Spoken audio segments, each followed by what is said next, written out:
He rarely looks at his hands, really, when he's playing at a lesson. He has this unerring sense of direction, what we call a sense of keyboard. Yeah. It almost must make you suspect, or even believe in reincarnation in a way. Yes, I do believe that he brought this with him.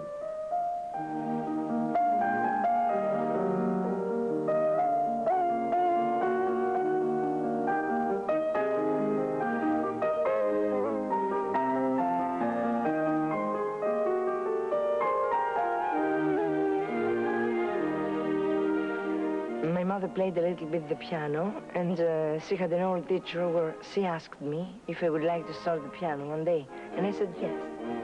I was about 7 years old.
Take a work that he hasn't studied previously, and he will play it through, and he will know the notes absolutely perfectly.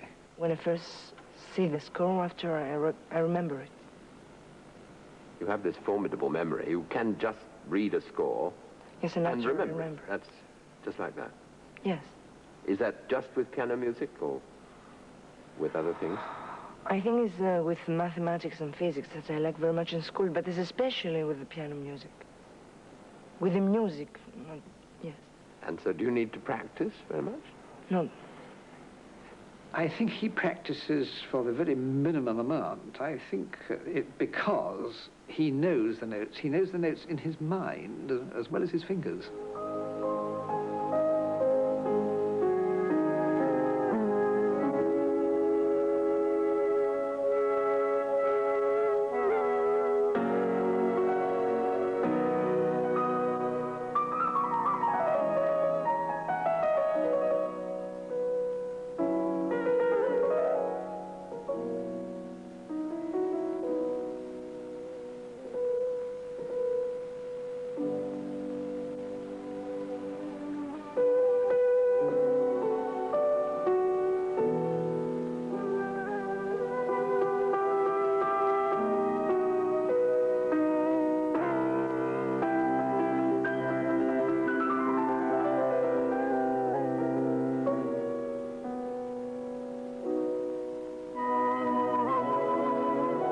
He has enormous potential still.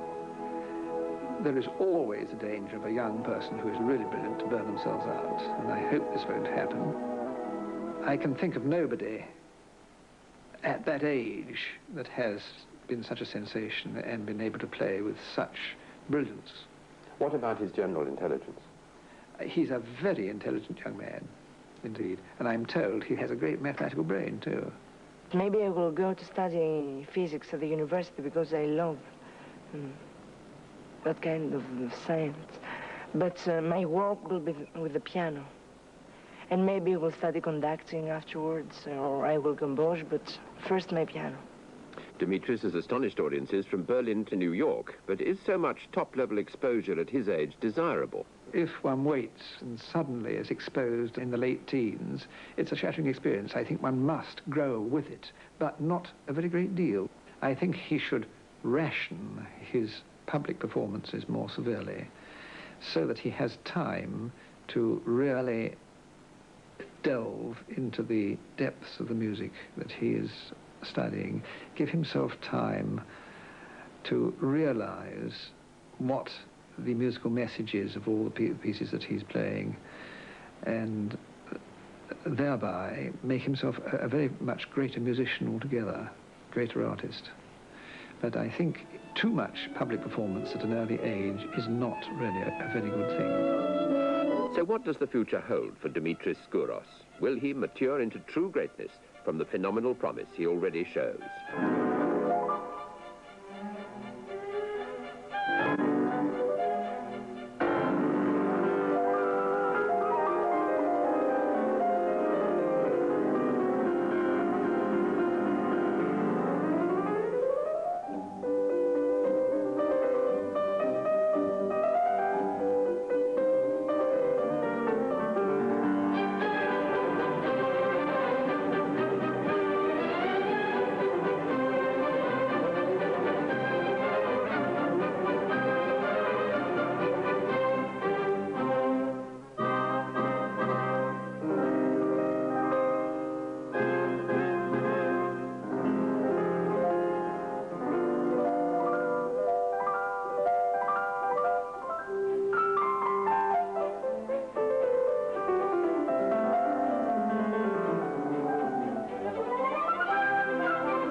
Whilst it was very assured playing technically, it is a work which needs a lot of maturity, a lot of thought. One couldn't expect a child of 13 to be able to portray the depths to which Beethoven has dug.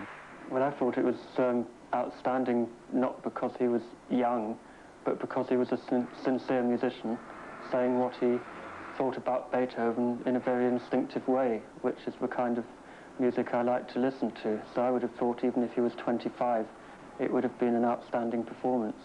The great problem, of course, with all youngsters is that they should dig below the surface and that they should develop their personality and mature too.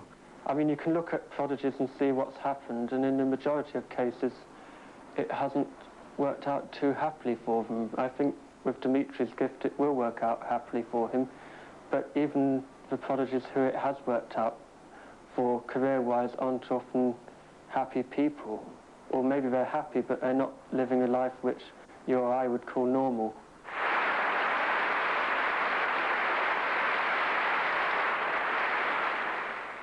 This was the second London performance by Dimitris Sgouros.